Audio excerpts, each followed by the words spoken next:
tanggalin ko na lang dito sa ilalim.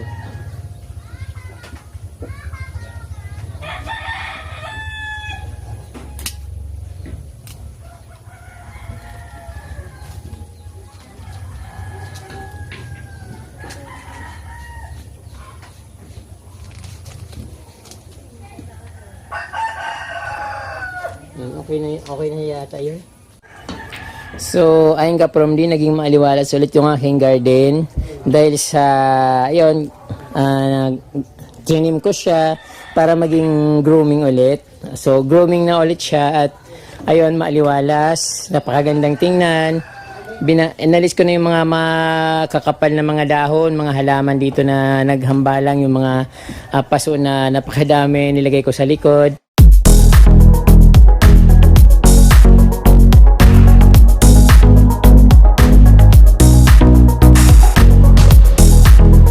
Hello mga ka-from D, oras na naman para maglinis ng aking garden. Kung bago lang po kayo sa aking video, huwag niyo pong kalimutan mag-subscribe para po updated kayo sa aking mga pinopost. At syempre para ma-update po lagi sa pinopost, syempre kailangan po pindutin yung notification bell para once na mag-post po ako, automatic na papasok sa inyong notification na meron akong bagong video.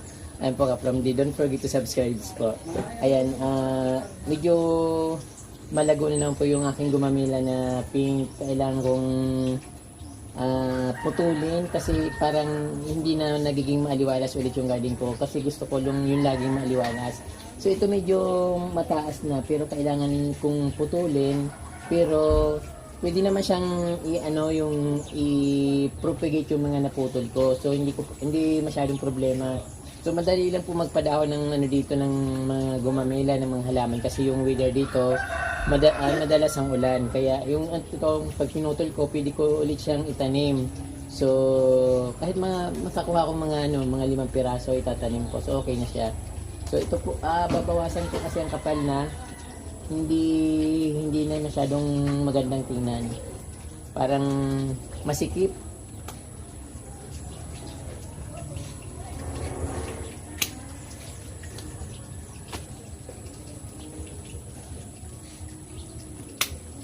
Ayan, pwede na siyang itanim, i-propagate.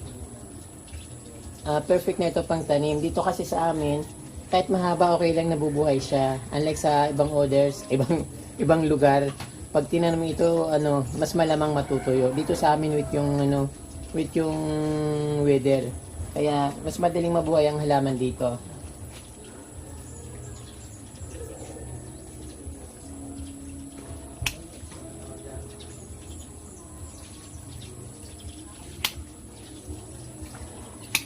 So yung mga sanga na pinutol ko dati, sumanga siya ng marami. Kaya once na magsanga ito, sobrang dami.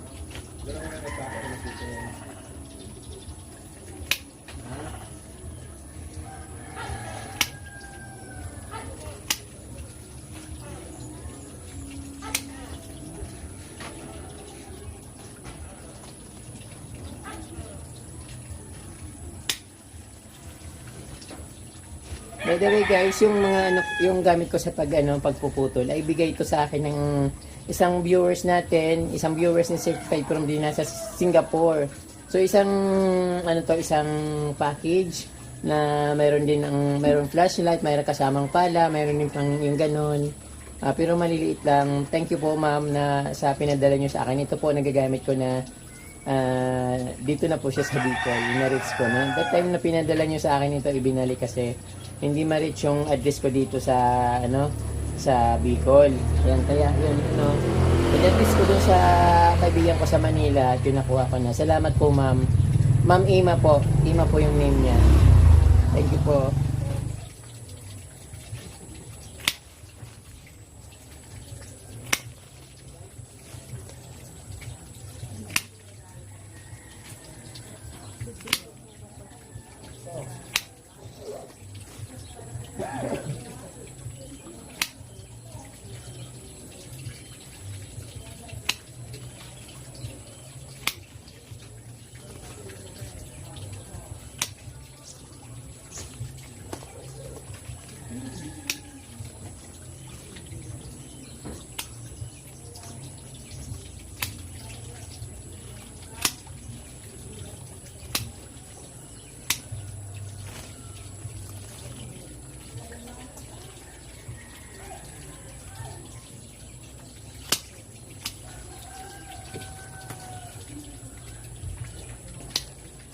Ito hindi na siya gumanda, palagi nilang ganito. Babawasan ko na rin para hindi siya masyadong tumaas. Sasangan na lang siya ulit.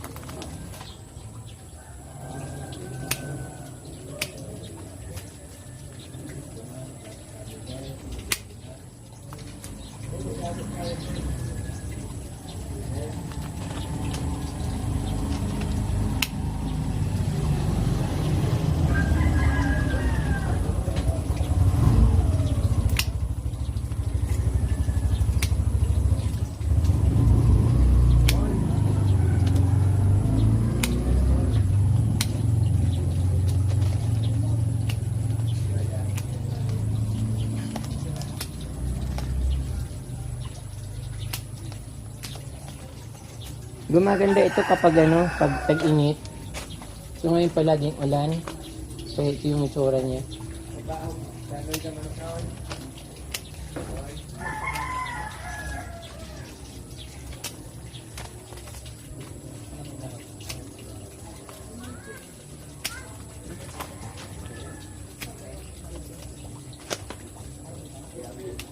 Ito naman kapramdi yung tinatawag na tiyang gubat. Sobrang allergy ako dito sa halaman na ito kapag hinawakan ko siya, bigla na lang namamantal yung katawan ko. Pero mag-inom na lang ako ng anti-allergy ngayon kasi kailangan ko ng kailangan kong linisin. Sobrang na kasi parang hindi na siya maganda. Wala na sa ayos yung niya. Kakapal din naman ito, kakagupit.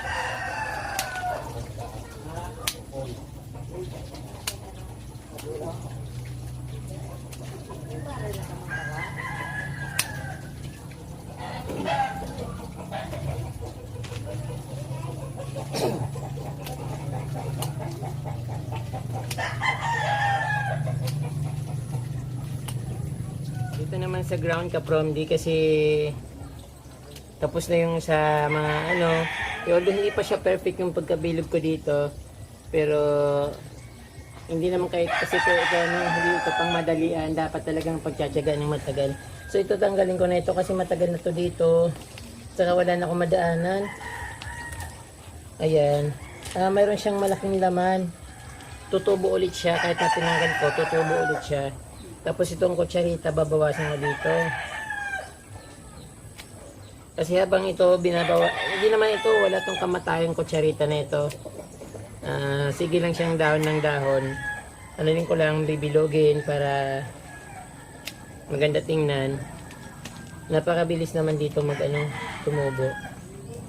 Bago nga ako malis, kinalbo ko ito tapos itong okay na ulit siya.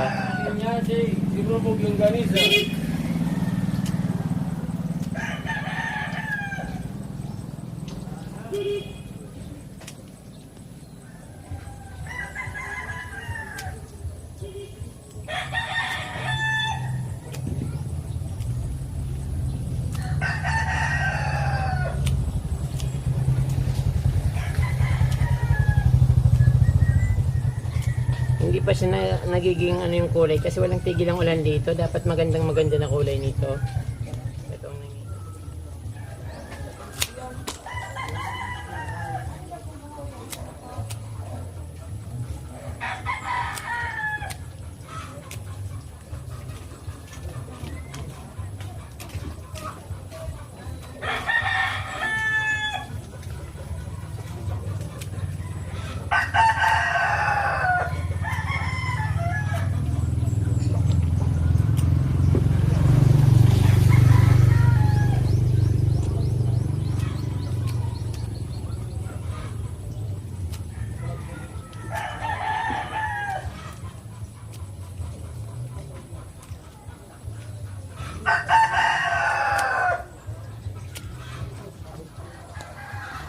natatabunan na yung ko white stone dito ng peanut plant. So kailangan ko ulit ang bawasan ito. Gaganda ng mga bulaklak na kailangan na maintain siya sa level na lang.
Babawasin ko na yung mga ibang ferns dito kasi ayun na, parang itabi ko lang yung ferns kasi pwede ko pa siyang itanim.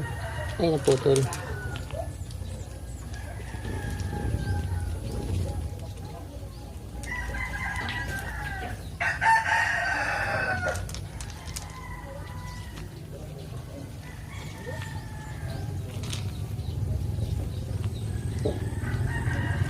I-replant ko nila yung mga ferns.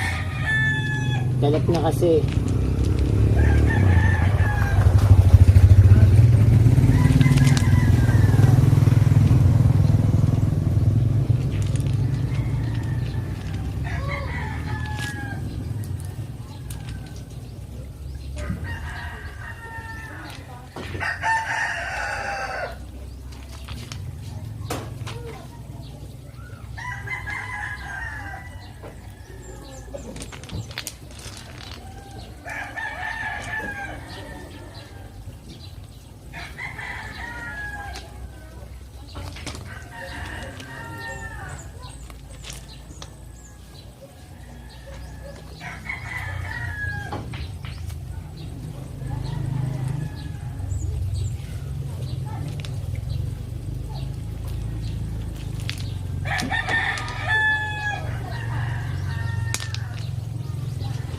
Ilan ko pa rin ang iba. Ayan.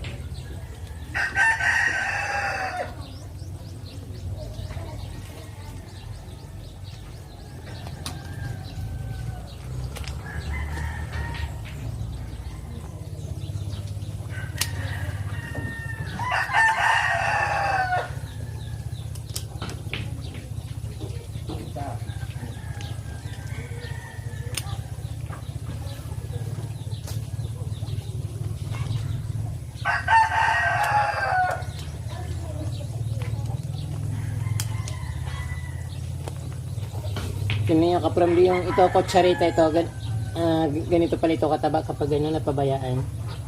Sobrang taba niya.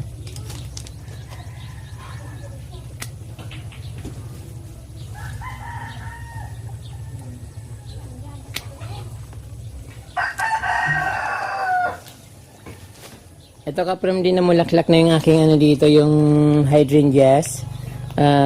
Ormel flower. Ayan. Napakaganda ng bulaklak niya. Although yung bulaklak niya dati kulay pink nung nagdala ako galing sa Manila, kulay pink bulaklak niya tapos ngayon naging kulay blue. Tapos mayroon pa sa ilalim. Ayun oh. Hindi siya masyadong lush yung ano dito, yung hydrangeas, pero namumulaklak siya. Kasi sa iba bihirang mamulaklak ito, parang namimili siya ng soil. Tapos ito yung insulin plant. Sobrang kapal na oh. Napakaganda niya. Tapos ayun, nagkalat na. Meron ako ditong croutons na tinanim doon sa likod banda, pero hindi pa siya lumalago. Napakatagal niyang lumaki. Ayun, hydrangeas ko. Yung halaman na pula. Ayan. Ito parang sobrang laki naman ito. Kailangan ko siguro itong bawasan. Although hindi ako marunong mag-trim. Siguro by isang i-form ko na lang kaya siya.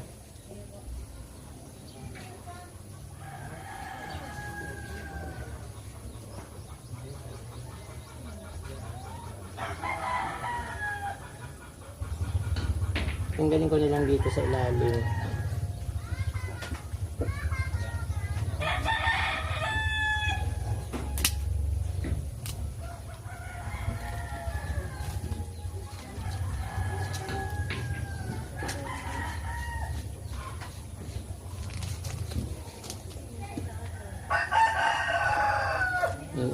Okay na yata yun.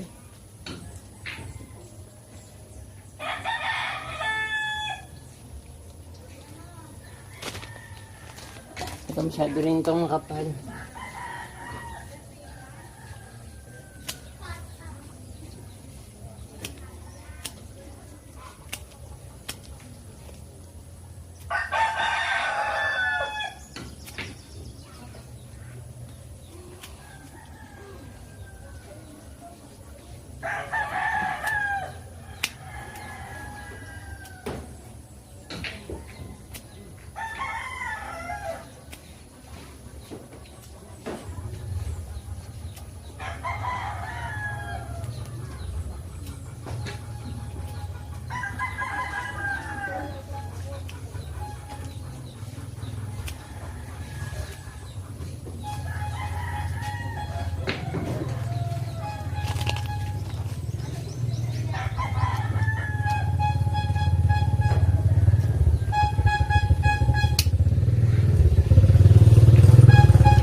So, ayun ka from di naging maaliwalas ulit yung aking garden dahil sa, ayun, trinim ko siya para maging grooming ulit.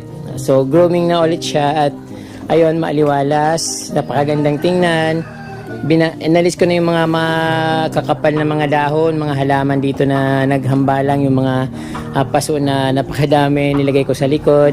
Siyempre, gagawin ko na ulit yung likod kasi napakaraming nakatambak doon. So, ito ka from di malinis na ulit, magandang tingnan, maliwalas. Paulit-ulit na lang akong maliwalas yung sinasabi ko. Ito ka from di yung puti na halaman na ito, yung syngonium na puti, ay binigay ito sa akin ni Melody. So, yun nung pagdating ko sa Manila, ito yung pasalubong niya sa akin nung pumunta kami ng San Jose del Monte kay Inday lang. Saka ito pala ka from di, meron din pala ako ditong isang philodendron na binigay ito sa akin nung kapitbahay ko. So, sobrang liit lang, ayaw niya akong bigyan ng malaki kaya ito. Medyo nung umalis ako bago lang ito, kala ko hindi mabubuhay kasi naputol yung dahon. So ito ngayon, hindi ko alam kung anong tawag sa philodendron na ito, parang katulad din nung binigay sa akin na hindi ko alam kung red Congo o red cherry, basta philodendron siya ka from di. So ayan, alagaan ko to ng maigi at para lumaki katulad nung mga binibigay sa akin na plant. Although ito napakaliit nito, so swerte na buhay siya. So ayan ka from di yung ko dito. Makikita nyo na ulit na maganda. So yung pinutulan ko yung pink na ang tawag dito, yung pink na gumamila para hindi masyadong pangitingnan kasi pag masyadong mataas hindi na maganda kasi yung kubo ko napakaliit tapos yung halaman malalaki. Dapat parang lang katulad mga kapantay lang namin na parang Hobbit ba tawag doon? Ayun ko from. Saka yung golden rosary din pinutulan ko na rin para mag-groom ulit. Saka ito yung kapram yung napaka-allergy ako dito sa halaman na ito. So yung tsaang gubat. So gusto ko siyang bilugin pero talagang mahirap itong bilugin kasi talagang mag-aantay ka ng matagal para maging maganda siya. Ayan. Hindi pa siya masyadong perfect pero siguro sa susunod na gupitan medyo mas gaganda pa kasi umano na yung mga talbos niya. Although yung mga sanga niya pinapailalim ko pero hindi rin hindi siya maganda kasi pag once na binilog mo na yung mga sanga naglilitawan, so ganun din dapat talaga i-trim ng tama. Ayan, syempre dito ka from di yung malinis ng halaman ko dito.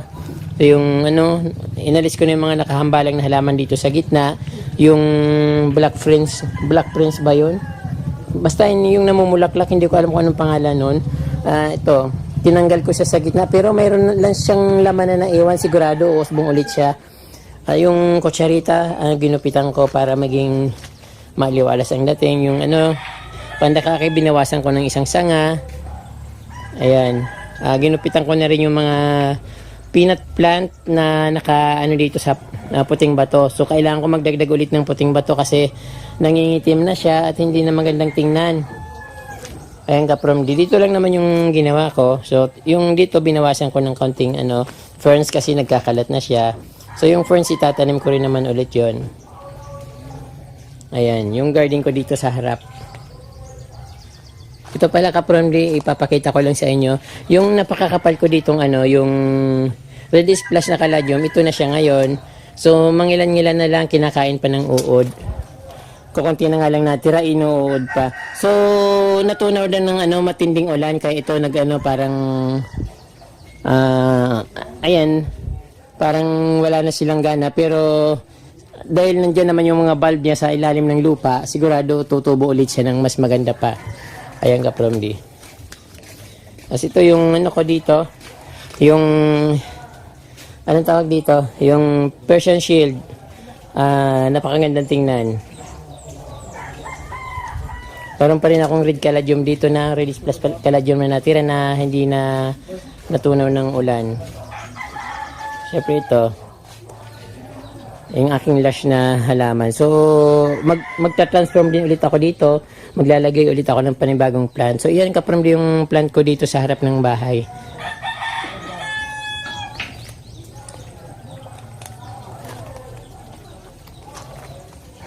Ayun.